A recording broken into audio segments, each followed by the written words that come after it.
وعلى آله وصحابته أجمعين. أما بعد، فعن جابر رضي الله تعالى عنه أنه قال: قال رسول الله صلى الله عليه وسلم: لكل داء دواء، فإذا أصيب دواء الداء برأ بإذن الله. رواه مسلم. حضرت جابر رضی اللہ تعالیٰ عنہ سے منقول ہے کہ انہوں نے فرمایا کہ اللہ کے رسول صلی اللہ علیہ وسلم نے ارشاد فرمایا کہ ہر بیماری کی کوئی نہ کوئی دوا ضرور ہوتی ہے. پھر جب کوئی دوا کسی بیماری پر پہنچتی ہے تو وہ بیمار اللہ کے اذن سے، اللہ کے حکم سے، اللہ کے آسان کرنے سے اچھا ہو جاتا ہے. رواه مسلم. بعض احادیث سے پتہ چلتا ہے اسی حدیث کا ایک اور مضمون کہ اللہ تبارک و تعالی جب بیماری اتارتے ہیں تو کوئی نہ کوئی اس کا علاج اور دوائی بھی اتارتے ہیں. لہذا ہر بیماری کی دوا ضرور ہوا کرتی ہے. یہ اور بات ہے کہ اس دوا کو کھوجنے اور تلاش کرنے میں دیر لگے، لیکن دوا ضرور اتاری جاتی ہے.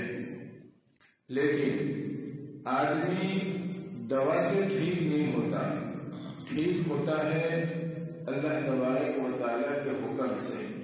دو الگ الگ چیزیں ہیں، ایک توکل، یقین اور اللہ پر بھروسہ اور عقیدہ، اور دوسری چیز ہے اسباب کو اختیار کرنا.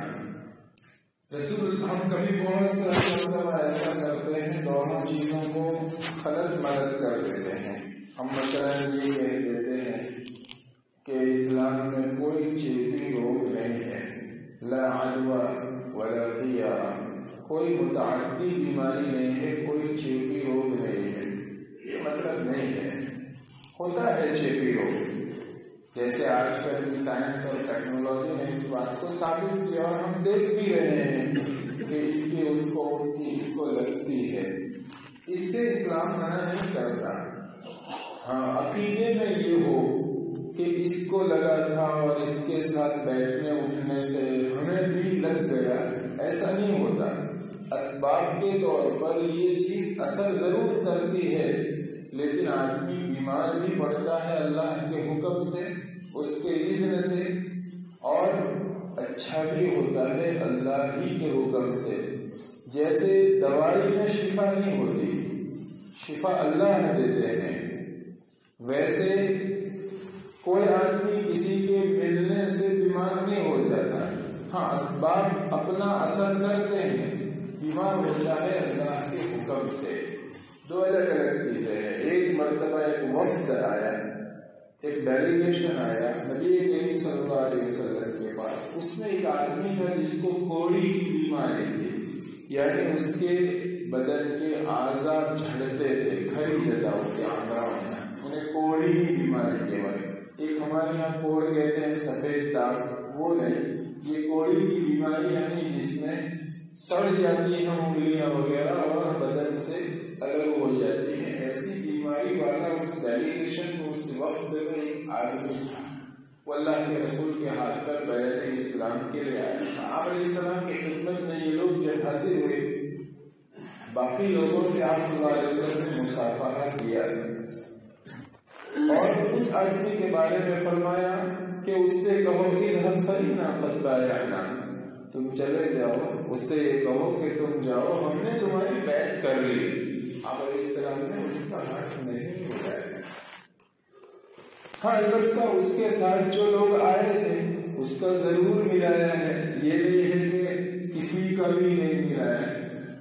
اور یہ بھی بات حدیث میں آیا فر من المرسوم فرارک من الاسد، کوڑی والے سے، جزامی سے ایسے بھاگو جیسے کہ تم شیر سے بھاگتے ہو.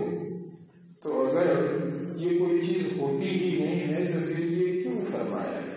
مطلب یہ ہے کہ اگر تمہارے عقیدے میں یہ بیٹھی ہوئی ہے اور بیٹھ جاتی ہے کہ کسی کو چھونے سے، کسی کے پاس گزرنے سے، کسی کی سانس میں سانس لگانے سے، ادرس وغیرہ چیزیں لینے سے اگر لگتی ہے تو تمہارے دل میں یہ بات بیٹھی ہوئی ہے تو پرہیز کرو، اس لیے کہ بیماری تو اللہ کے حکم سے لگتی ہے، یہ اسباب ہیں جو اپنا اثر کرتے ہیں۔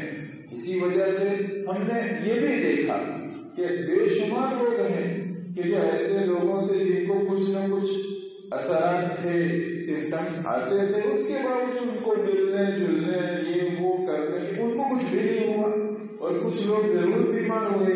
پوری دنیا میں یہ چیز دیکھی گئی۔ تو اسباب اپنا اثر کرتے ہیں، لیکن آدمی بیمار ہوتا ہے اللہ ہی کے حکم سے۔ تو اسی طریقے سے اس کا تعلق عقیدے سے کہ اگر کسی کے دل میں یہ بات بیٹھی ہوئی ہے، پھر اگر وہ کسی کے پاس جائے گا، چھوئے گا اور ہوگا تو سوچے گا کہ اس کے ساتھ بیٹھنے اٹھنے سے، ایسا کرنے سے ہو گیا، اس کا عقیدہ خراب ہوگا۔ تو یہ بیلنس کیا گیا ہے احادیث مبارکہ میں۔ اور ویسے یہ بھی فرما گیا اللہ عجبا، کوئی متعدی بیماری نہیں ہوتی، تم یہ عقیدہ مت بنا لو، دل میں یہ بات مت بٹھا لو کہ بیماری میں تعدی ہو گئی۔ اسی لیے جن لوگوں کو یہ تھا کہ یا رسول اللہ ہم دیکھتے ہیں کہ ہمارے اونٹوں میں سے اگر کسی ایک کو خارش ہو جاتی ہے، کھجلی ہو جاتی ہے، تو پھر بہت سارے اونٹوں کو جو اس کے ساتھ ساتھ چرنے کے لیے جاتے ہیں، اس کے ساتھ ساتھ باندھے جاتے ہیں، ان تمام کو بھی یہ خارش لگ جاتی ہے۔ اور آپ فرماتے ہیں لا آپ علیہ السلام، چونکہ ان کے دل میں یہ بات بیٹھی ہوئی تھی کہ نہیں لگتی ہی ہے ساتھ ہونے سے، تو آپ علیہ السلام نے ان سے یہ فرمایا فمن اعد الاول، تو وہ پہلے والے اونٹ کو پھر کیسے لگی؟ اگر باقی اونٹوں کو اس خارش والے اونٹ کے ساتھ رہنے سے لگ گئی تو پہلے والے کو لگی، وہ کہاں سے لگی؟ اللہ کے حکم سے لگتی ہے۔ اور جہاں یہ عقیدے کی خرابی نہیں تھی، جہاں اسباب اپنا اثر کرتے ہیں اللہ کے حکم سے، یہ ہمیں جوڑنا ہے۔ اسی لیے میں نے اس حدیث کو پڑھا ہے کہ اس حدیث میں شفا کے باب میں بھی نبی کریم صلی اللہ علیہ وسلم نے یہی فرمایا لِكُلِّ دَاءٍ دَوَاءٌ، ہر بیماری کی دوا ضرور ہوا کرتی ہے۔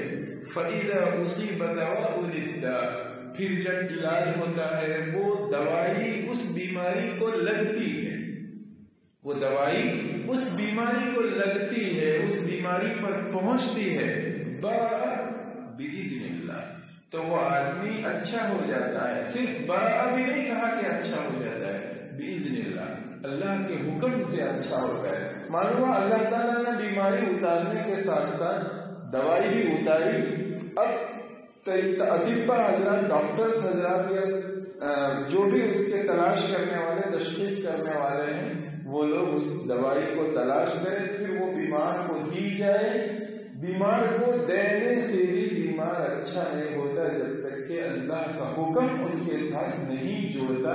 یہ بات ایک مومن کے عقیدے کی۔ اسی لیے حمیدی کی روایت میں یہ آیا ہے کہ اللہ تبارک و تعالیٰ جو بیماری کسی کو دیتے ہیں اس کے بعد ایک پردہ بھی اتارتے ہیں، وہ پردہ بیماری اور دوائی کے بیچ میں آڑ ہوتا ہے۔ اسی وجہ سے جب دوائی دیتے ہیں تو بھی کبھی جلدی اچھا نہیں ہوتا، دیر میں اچھا ہوتا ہے۔ کبھی وہی دوائی فلاں کو دی جائے وہ اچھا ہو جاتا ہے، فلاں کو دی جائے وہ اچھا نہیں ہوتا۔ روایت حمیدی میں ہے کہ ایک ستر پردہ اللہ تعالیٰ اتارتے ہیں، جب اس پردے کو رفع اللہ تعالیٰ اٹھا دیتے ہیں تو وہ دوائی اس بیمار کو لگ جاتی ہے، اس بیماری کو لگ جاتی ہے، اور پھر بإذن اللہ وہ اچھا ہوتا ہے۔ تو آدمی بیمار بھی ہوتا ہے اللہ ہی کے حکم سے۔ ہاں اسباب اپنا اثر کرتے ہیں، اس لیے احتیاط جو کچھ بھی بتائی جائے وہ ضروری ہے۔ اسی طریقے سے شفا بھی ہوتی ہے اللہ کے حکم سے، لیکن اسباب اختیار کیے جائیں دوائی کے، اور اسی وجہ سے دوائی کو سنت قرار دیا گیا ہے کہ یہ دارالاسباب ہے، اور نبی کریم صلی اللہ علیہ وسلم نے بھی علاج کیے ہیں۔ اما عائشہ رضی اللہ تعالیٰ عنہ کو بہت ساری دوائیاں وغیرہ معلوم وغیرہ اس میں سے کسی نے پوچھا کبھی اللہ کے رسول کی وفات کے مدتوں بعد کہ آپ کو عرب کے نسب معلوم ہے؟ یہ تو سمجھ میں آتا ہے کہ صدیق اکبر نساب تھے، نسب جاننے والے، اس لیے آپ ان کی بیٹی ہیں تو آپ کو عورت کے نسب معلوم ہے کہ کون سا خاندان کس سے جڑا ہوا ہے، کون سا فرد کون سے خاندان کا ہے، کون سا خاندان اوپر تک کس خاندان سے ملتا ہے، یہ سب آپ کو معلوم ہے، اس لیے کہ صدیق اکبر کو یہ معلوم تھا۔ آپ کو علم بھی بہت زیادہ ہے، اس لیے کہ رسول اللہ صلی اللہ علیہ وسلم کے ساتھ رہی ہے تو علم آپ کے پاس ہوگا ہی ہوگا، لیکن یہ اتنی ساری دوائیاں اور اتنی ساری چیزیں آپ کو علاج وغیرہ کیسے معلوم ہے؟ تو فرمایا رسول اللہ صلی اللہ علیہ وسلم کی جب عمر آخر کی ہوئی تھی، 63 سال کی عمر ہے، اور اگرچہ بڑی بڑی ایسی بیماریاں نہیں، لیکن کچھ نہ کچھ تو اس عمر میں ہوتا ہے۔ کثرت امراضہ، یہ حدیث میں آتا ہے کہ آپ علیہ السلام کی بیماریاں بڑھ گئی، یعنی عمر کے ڈھلنے کے بعد انسان کی باڈی میں جو تغیر ہوتا ہے، جو تبدیلی ہوتی ہے، جو بدلاؤ ہوتا ہے، وہ رسول اللہ صلی اللہ علیہ وسلم کو ایک بشر ہونے کی وجہ سے ہوا سب۔ تو آپ علیہ السلام کو جو تکلیفیں آخر عمر میں، جو پریشانیاں، جو بیماریاں ہوئی تھی، تو یہ جو عجم کے بادشاہ تھے، اسلام پھیلتا جا رہا تھا مختلف قبیلوں میں اور عرب سے باہر ہوتا چلا جا رہا تھا، تو وہاں سے یہ حضرات کچھ نہ کچھ دوائیاں بھیجتے تھے رسول اللہ صلی اللہ علیہ وسلم کے پاس۔ اس سے مجھے یہ معلوم ہوا کہ فلانی بیماری کا علاج فلانا ہوتا ہے، اور ظاہر سی بات ہے کہ فلانی بیماری میں فلانی چیز سے، دوائی سے اثر آتا ہے اور اس سے آدمی باذن اللہ اچھا ہوتا ہے۔ یہ جو کچھ بھی آتا تھا وہ تو عجم سے آتا تھا، اس لیے کہ عرب میں ڈاکٹری تھی نہیں، عجم میں ڈاکٹری تھی اس وقت، تو وہاں سے یہ علاج بھیجا کرتے تھے، اور وہ جو کچھ بھی علاج تھے اکثر وہ وہی کے تھے نہیں، بلکہ وہ تو تجربے کے تھے، اور علاج جو ہوتا ہے وہ تجربے کی کمی ہوتا ہے۔ معلوم ہوا کہ یہ جو کچھ بھی بیماریوں کے علاج ہوتے ہیں اللہ تعالیٰ اتارتے ہیں، تجربے سے اس میں فائدہ کا پتہ چلتا ہے، اور حکم اللہ کا آتا ہے تو آدمی اچھا ہوتا ہے۔ اس لیے اس کو بیلنس کرنے کی ضرورت ہے۔ اللہ تبارک و تعالیٰ نے دین کی صحیح سمجھ عطا فرمائے۔